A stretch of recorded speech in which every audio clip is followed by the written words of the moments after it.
I have so enjoyed my time at Southern University. Southern, for me, offered an experience that I don't think I would have gotten at another institution. I am Tracy Ricard-Akins, a proud graduate of the Southern University, located in Baton Rouge, Louisiana, my hometown. My name is Greg Troutman. I currently work for the City of Phoenix over in the Transit Department. I've been with Transit almost 2 years. Prior to that, I was over in the Finance Department, and I was doing sales and use tax as a senior tax auditor. An HBCU is a historically black college or university. They came about because there was a need for people to get educated. HBCUs historically provided those opportunities. What makes Southern so different is back then, in 1991, we were the largest HBCU in the country. Now, not so much, but back then, yes, we were the Southern University. Now, what I think our credit is to fame, not any other HBCU has multiple locations. We have 5 campuses, and we call ourselves the Southern University System. We have 3 campuses in Baton Rouge. We like to say Baton Rouge main campus, but we also have the Law Center, we have the Agriculture Center, then we also have a site in New Orleans, Louisiana, SUNO, Southern University, New Orleans, and then we also have a site in Shreveport. So we are indeed, since 1974, we are a system. So the only HBCU that is classified with a full system. If you look at it from a historical standpoint, we weren't allowed to go to certain schools. So if you weren't allowed to go to certain schools, you either had to do your own training or go to an institution that was basically for you, for us. Just sitting on the campus of Southern University, there is history. When I think back to our union is actually named Smith-Brown. Smith-Brown were actually 2 students that were in the protest struggle, and they were actually shot. It was said to be someone thought they were shooting blanks, but in the end they were not blanks. And they were real bullets, and they killed both of them. So our history, our struggle, we are right there. Again, we are a land grant institution based on what Louisiana needed at that time. And again, our history, we were chartered in 1880, and I think what most people don't realize is the main campus wasn't always in Baton Rouge. Our main campus was actually in New Orleans, and then it wasn't until 1890 that we moved locations to Baton Rouge, and we sit literally right at the foot of the Mississippi River, or the banks of the Mississippi River, what we call Scotts Bluff. I attended an HBCU for a multitude of reasons. I had parents that graduated from there. My sister graduated from there. I got other family members and friends that graduated from there. So I didn't have any choices my first year. That was gonna be where I was gonna go regardless as to what I wanted to do. But I was also blessed with the talent for music. So I was able to get a band scholarship. I had been playing drums ever since I could remember. So that was also a determining factor for why I chose to go to Southern University in Baton Rouge. Remember, I'm hometown Baton Rouge. Literally, my aunt lived maybe 4 blocks from Southern University, so I could hear the band practicing. So it was everything just to walk up on campus and just sit on the lawn and hear the band, because that's HBCU lifestyle. It's all about the band. So for us, Southern University, it is the Human Jukebox. When I was in school, we were under the direction of Isaac Greggs. Again, everybody knows Doc Gregg. He's the man that started the whole, I think it's 1,000 steps a minute or something like that, and the wonderful choreography with the designs and the numbers. That started with us at Southern University. We have our dancing dolls, absolutely beautiful. You know, they're high stepping. That's what we're known for.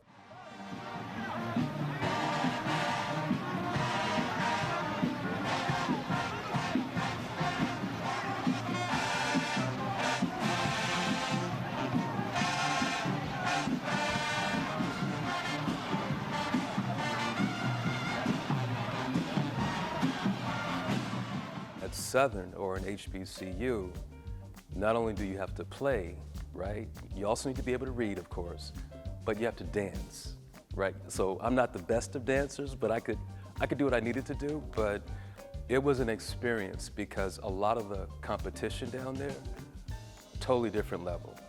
A lot of the band members, their families had bands. They came from a band family. They're in the South, and historically the South is known for music. So here I am coming from the West Coast. Yeah, I knew a little bit of something about music, but my level and my dexterity was nowhere near some of the other people or some of the other competitors that I had to make the band, because you had to go through a process in order to make the band. And one of the things that the band was instrumental in doing is making people have a good time. Historically, if you think about a game you ever went to, a football game, let's say for example, everybody leaves at halftime, right? For an HBCU game or for a Southern University game, my school, folks don't leave for halftime, right? Because they know we're about to perform. We're about to put on a show. We're about to put on something that's actually on the radio. And I'm aging myself. We were playing songs that just came out, right? We were doing stuff on the field that a lot of other people claim they did. They weren't doing it as loud and as good and as professionally as we were doing it.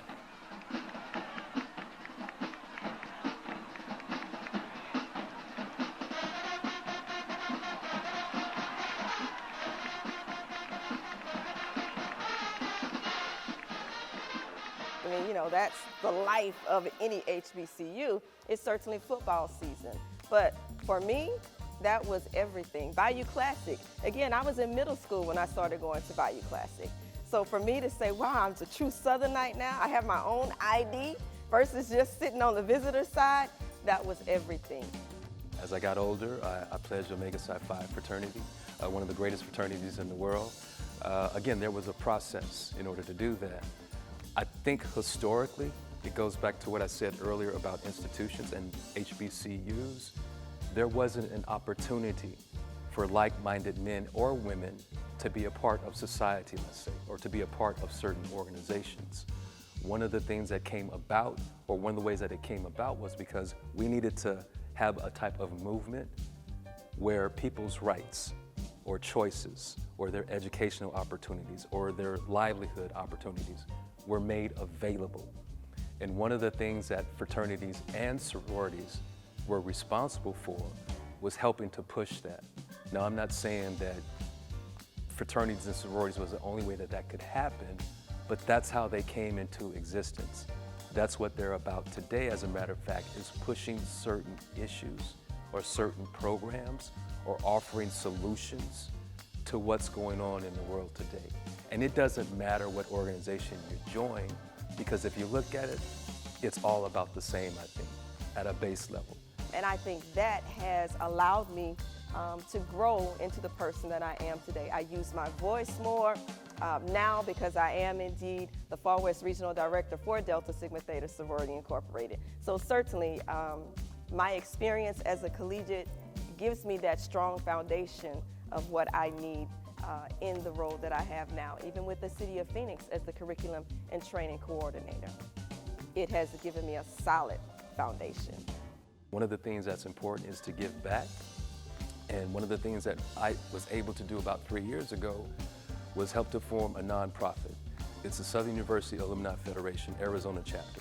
That happened on July 20th of 2019, and I am indeed a charter member of the Arizona Southern University Alumni chapter. And all it is just another extension of the Alumni Association down in Baton Rouge. But the intent is, like I said earlier, is to focus on getting individuals or kids or students interested in education first and foremost, but offering Southern University as an option, right? And right now we have about 9 or 10 students at the Baton Rouge campus. Hopefully that number goes up. Hopefully we'll be able to give scholarships. Hopefully those students will matriculate and graduate, and hopefully those students will come back and do the same thing that I did or that we're doing, and do the same thing that our grandparents did, or that our mom and dad did, or that our cousins did, or whoever took care of you, right? To keep that going. Because that's how you knock down the walls and you start building bridges. And education becomes important for everyone. If you are thinking about if you should consider an HBCU, I would tell you, if you want a place that feels like home, a place that others want to see you excel, a place that you will never forget, that you will always come back to again and again, then you might want to think about an HBCU, because it is family. And they are going to be there from the beginning to the end to make sure that you graduate. Not that you just start, or not that you play football, not that you run track. They're going to be there from the beginning to the end, and they will always be there. Give yourself options when it comes to your education. Don't limit yourself based upon how big their sports program is, or how when mom and dad went there, or cousins, or whoever went there, or if your girlfriend, boyfriend, or whoever is going there, right? Base it upon what's best for you. If you're truly interested in going to an HBCU, go to Southern. And I'm just plugging that. No, I'm joking, but no, I would take it a step back. Try to determine your focus. Try to determine what program you would like to matriculate in. Try to find a program that's going to help you with your career. Try to find a program or an institution that can offer you internship opportunities. Go somewhere that's going to be better for you and hopefully better for your family. If someone were to ask me what school should I go to, yeah, I'm biased because I went to Southern, but I would back it up and say get an education, right? And have alternatives, have options. Give yourselves options. Southern University, defenders of the gold and blue. We will always loyal be and raise a cheer for you. All for one and one for all. We've got the will to win for thee. So we fight, fight, fight, fight until we win the victory.